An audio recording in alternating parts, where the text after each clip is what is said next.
papel do homem na sociedade se modifica à medida que a sociedade se modifica. Diante dos desafios da modernidade, o homem aprende a desenvolver novas aptidões e comportamentos.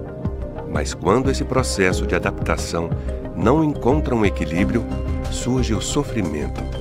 O gênero masculino desponta hoje em estatísticas de homicídio, suicídio e muitas outras doenças mentais, entre elas a incapacidade de falar sobre a dor ou a emoção. Como a saúde pública deve enfrentar esse problema? Existem políticas públicas para acolher e prevenir os estados de sofrimento do homem?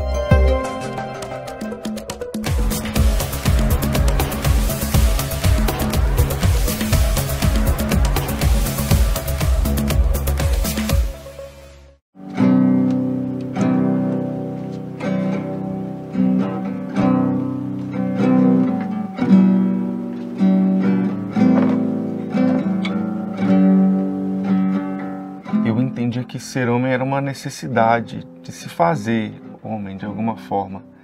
Então, quando você ouve seja homem, podia ter muitos significados. Um deles era não ser mulherzinha, outro era diferente de ser criança, é ser homem, ser adulto, ser responsável. E também quando falam seja homem, era numa tentativa, talvez, de não mostrar o que se sente. Bom dia, princesa. Bom? Tudo bem? Dormi bem. Quando eu escutava essa frase, eu sempre pensei ao contrário. Falei, não preciso ser esse homem que a galera quer, né? Que as pessoas demandam. Falei, não, vou ser o homem que eu fui criado e ensinado a ser. Então, essa é uma frase que eu escutei bastante, mas não me afetou. Seja homem, talvez seja uma das frases que a maioria dos homens vai lembrar na sua socialização primária, né? E quando a criança está descobrindo um pouco a organização do mundo, como que as pessoas se classificam. E aí é quando elas descobrem que algumas se classificam como homens, outras como mulheres. Só que essa frase ela vem carregada de uma série de imperativos, né? Positivações. Então, seja homem, na grande maioria das vezes, significa assim, seja produtivo, seja bem-sucedido, conquiste.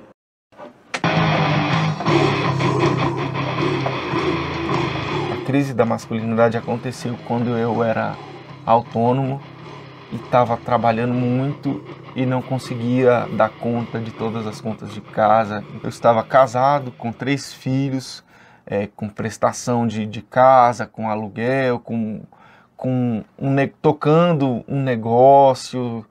E quando eu vi, não era suficiente, não fechava a conta.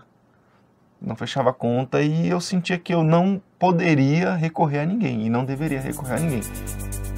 A masculinidade hegemônica, ela é baseada numa misoginia. Ela é baseada num medo, num ódio e num repúdio aos atributos que a gente coloca para a mulher. Então, se a gente fala que mulher é ser emotiva, eu não vou ser emotivo, entende? Eu vou ser viril, eu vou ser assertivo, eu vou ser forte, eu vou ser superior e eu vou colocar a mulher no exato oposto. E na medida que esse lugar de poder vem sido desestabilizado, com as mulheres ocupando mais espaços de poder na sociedade, a ideia de masculinidade ela também vai se transformando, né? Essa caixa formatada sobre o que é ser homem, ela vai se tornando mais flexível, assim, né? A crise da masculinidade, ela é um fenômeno que com certeza paira na nossa construção coletiva, né? Na nossa cultura, de uma maneira globalizada. Por quê? Porque as estruturas da sociedade, elas foram se transformando, né? No século XX, os movimentos feministas, eles nascem com uma demanda, primeiro por direitos, né, civis, Depois, por uma problematização e realocação dos papéis sociais, né? As instituições principais, a família, né? O trabalho. E aí começa a existir um debate muito profundo dentro da cultura sobre os afetos, as relações sexuais, né? A liberdade ou não de comportamentos. E todas essas demandas dos movimentos feministas, elas vão se capilarizando. Eu sempre quis ser pai. Não sabia a forma que viria. Eu conheci uma pessoa aos 27 anos, ela também tinha 27 anos. Nós tivemos breves encontros e desses encontros a gente veio a Belinha, né? Ela não queria ter filho, mas eu encorajei porque eu sempre quis ter. Problemas começaram a surgir nas minhas amizades, nos meus relacionamentos. Eu comecei... o álcool passava a ser uma solução. Tudo era motivo para tomar uma cervejinha. Tudo era motivo. Então, se eu conseguia alguma coisa, de repente eu já ia tomar uma cervejinha. Nunca me vi como um alcoólatra, mas eu sempre vi eu vi uma relação muito delicada. Eu vejo ainda uma relação muito delicada com o álcool, porque para mim parece ao mesmo tempo um objeto de comemoração, um lugar também que você afoga as mágoas e muitas vezes termina sendo um refúgio.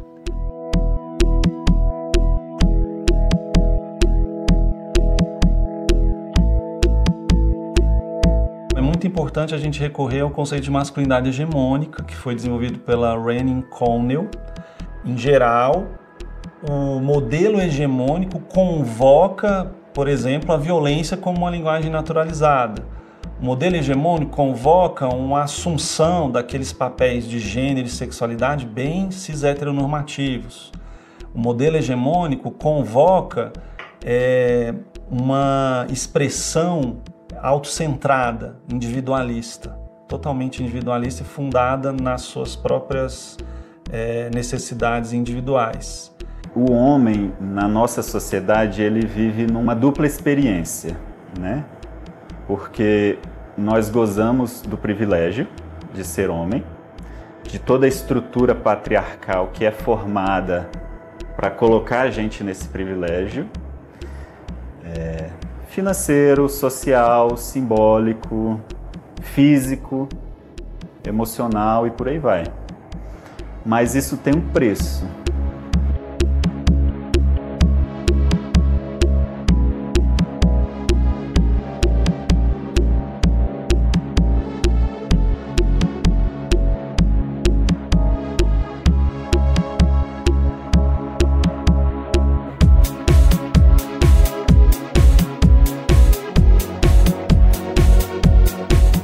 Todos os dados que apontam para uma qualidade de vida, para uma cidadania plena, o homem negro ele está nas piores estatísticas. Eu vou me debruçar aqui sobre duas: a morte violenta e o encarceramento de pessoas. Está lá o homem negro despontando nesses dois lugares. E isso é mais uma prova que o patriarcado ele deu errado, inclusive para os próprios homens, porque os homens eles se suicidam muito mais do que as mulheres. Os homens, eles são, a maioria, envolvida em homicídios, em mortes violentas no geral, acidentes de trânsito. Lá estão eles, né? Eles são os principais abusadores de quem eles deveriam cuidar, né? De crianças, adolescentes. Então, olhar para esse público através da criminalização não vai nos dar muitas respostas.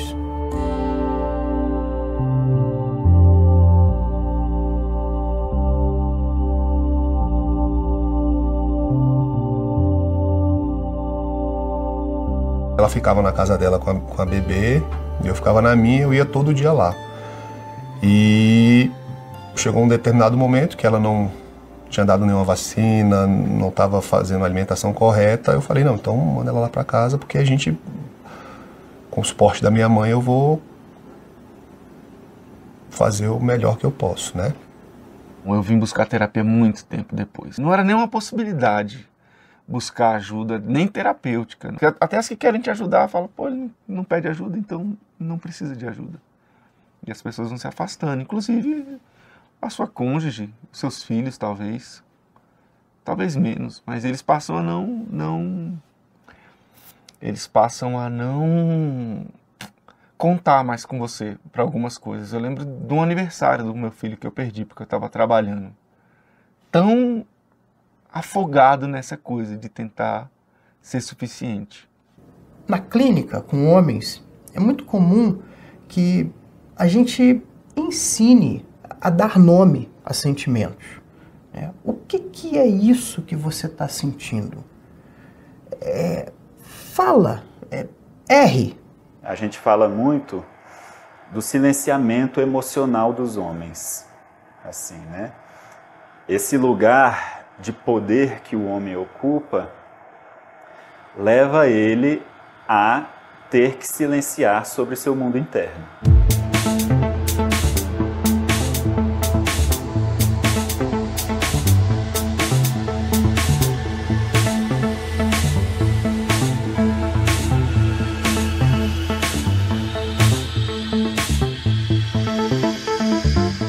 A lexitimia, ela é então digamos, o nome que a gente pode dar para quando esse estado ele se tornou patológico e crônico, né? E eu poderia dizer que não diagnosticados existem milhares de homens, né, com esse fenômeno. Um outro momento que eu me vi num lugar difícil foi quando eu me separei. Eu não entendia o que eu estava fazendo de errado. Eu não entendia. Eu falava, mas eu acho que eu não conseguia ver aonde eu estava faltando, onde eu estava sendo ausente, eu não conseguia ver. Hoje eu vejo. Mas naquele momento eu falava, mas está tudo bem, por que a gente está separando? É só uma fase, daqui a pouco as coisas vão melhorar.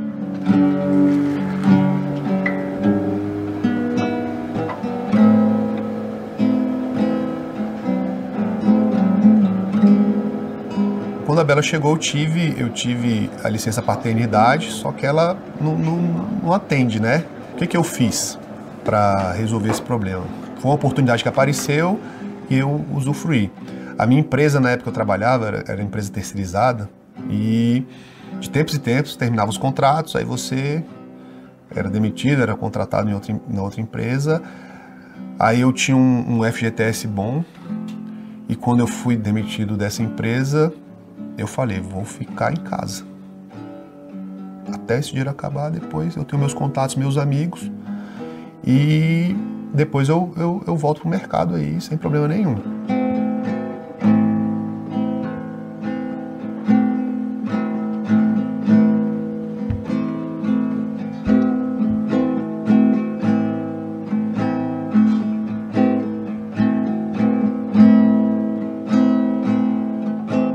Eu lembro claramente que no meu processo de separação, a gente tentou fazer de uma forma muito amigável, muito tranquila. E, no entanto, quando você está muito ferido, isso é muito difícil. E aí eu me peguei numa escalada de falta de amor próprio com ser violento, ser agressivo. Não só com a minha ex-mulher, mas com as pessoas ao meu redor, com meus filhos, no sentido de um endurecimento muito ruim. Eu entendo que eu vivi, que me enquadrou na Maria da Penha foi uma crise, como eu entendo, uma crise nossa, talvez. A violência contra a mulher, ela pode ser falada aqui de diversas formas, mas uma das formas é a incapacidade de dizer. É de dizer, olha, eu não gosto, eu tô triste, eu me sinto dessa forma. Diante dessa incapacidade de dizer, a violência, ela é um dito. É um dito que agride, um dito que mata, mas ela é um dito. Então, educar homens para falar é muito importante. Eu diria que é uma questão de saúde pública, diante dos números de feminicídio que a gente tem no Brasil. Eu conduzo grupos de homens há muito tempo já, né?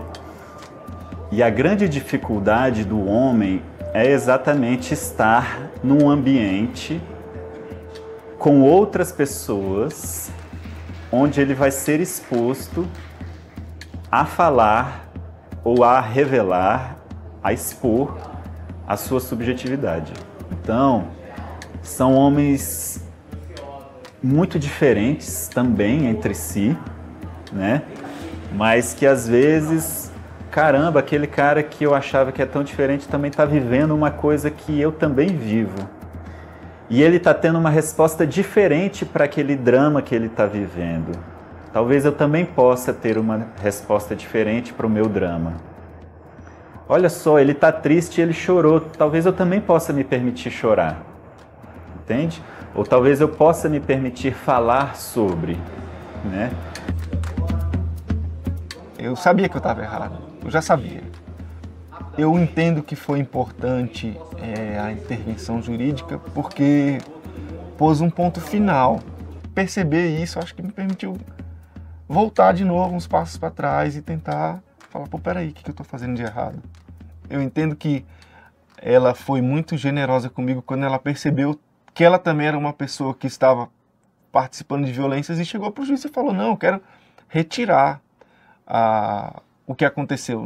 Aí ele falou, não tem volta o que você fez, não tem como retirar, não tem como tirar o processo. E aí ele fez uma reunião online em que ele falou, ele colocou, olha, parece que o que estava acontecendo já está resolvido, parece que já resolveu, então, mas me penalizou, né? Me sentenciou a ir fazer o curso, o grupo, com um grupo reflexível de homens.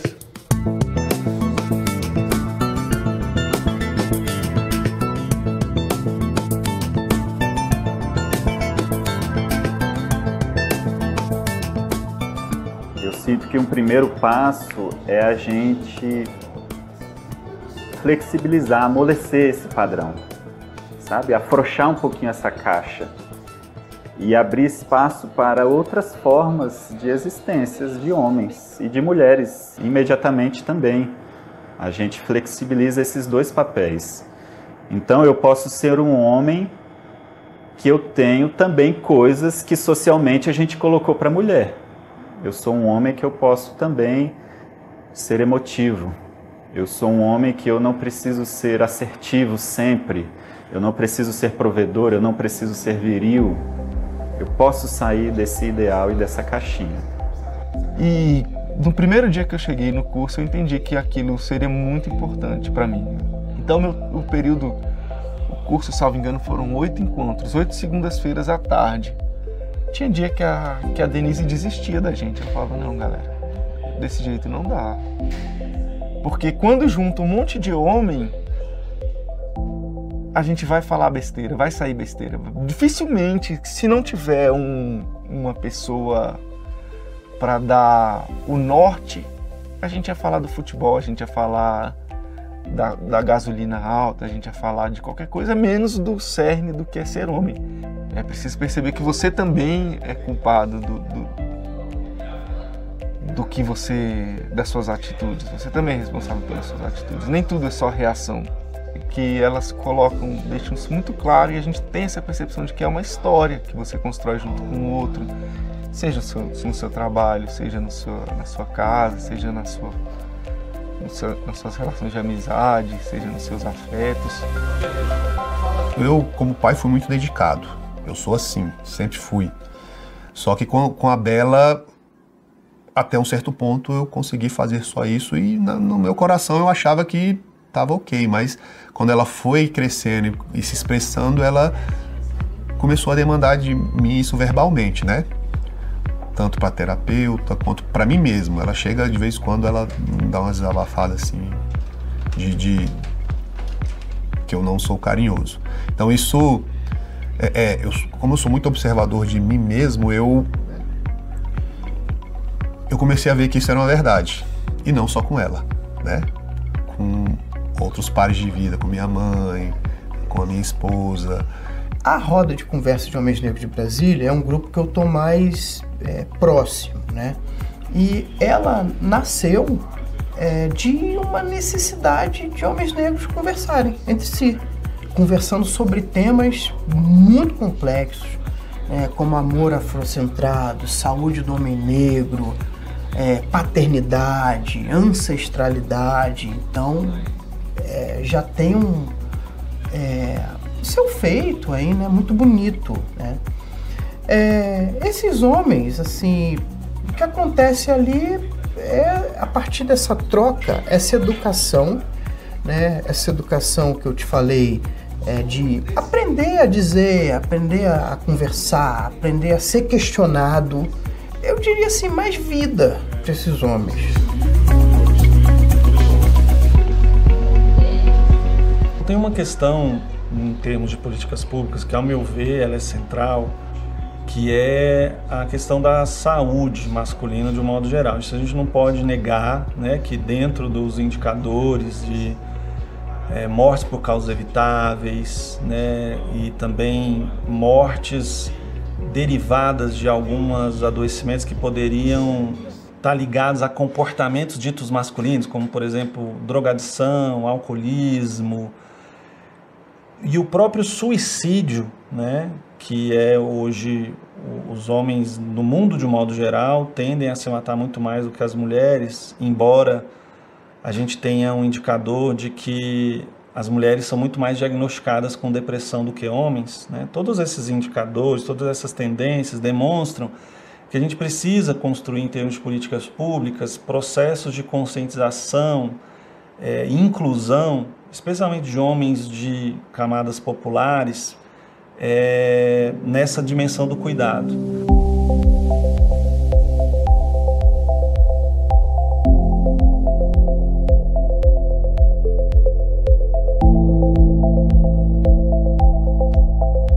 Eu penso que, enquanto sociedade, a gente precisa ter lentes para o masculino mais sensível e principalmente para o masculino negro.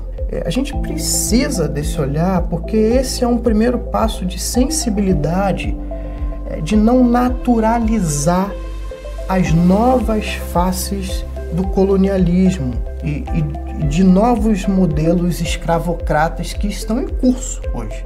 O homem dos anos 50 é diferente do homem dos anos 60, que é diferente do homem de 2023. E a gente precisa se reinventar. Mas ainda assim tem um itinerário, vamos assim dizer, de uma formação.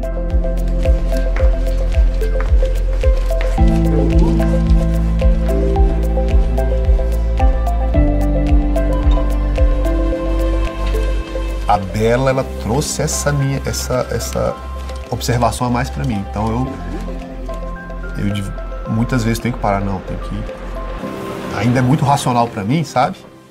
Em alguns momentos, que é isso, você vai passando os dias mas eu já tô conseguindo, já melhorei bastante isso, assim. Já me peguei até fazendo isso instintivamente, né? Já fui lá, agarrei ela, dei um monte de beijo, abracei, bom dia, aí depois eu lá, nem... Que massa, tô evoluindo, sabe? Mas é uma coisa que também foi árdua, assim, está sendo, né? Porque a gente está sempre evoluindo.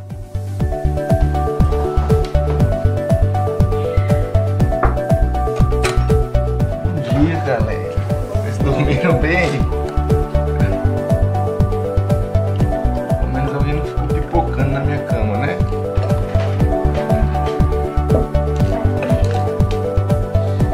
Eu tenho 3 filhos, nós moramos juntos aqui. De manhã a gente se organiza e eu trabalho no período da tarde. Então, despacho todo mundo para a escola e vou trabalhar.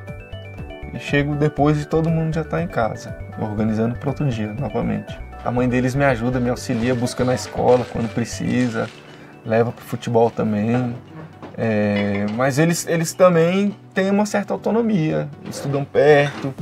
Quem não consegue ir para a escola sozinho tem a van que busca, e a gente hoje tem uma organização bem sólida como família. Eu toco o barco, vamos assim dizer, eu sou o responsável por eles.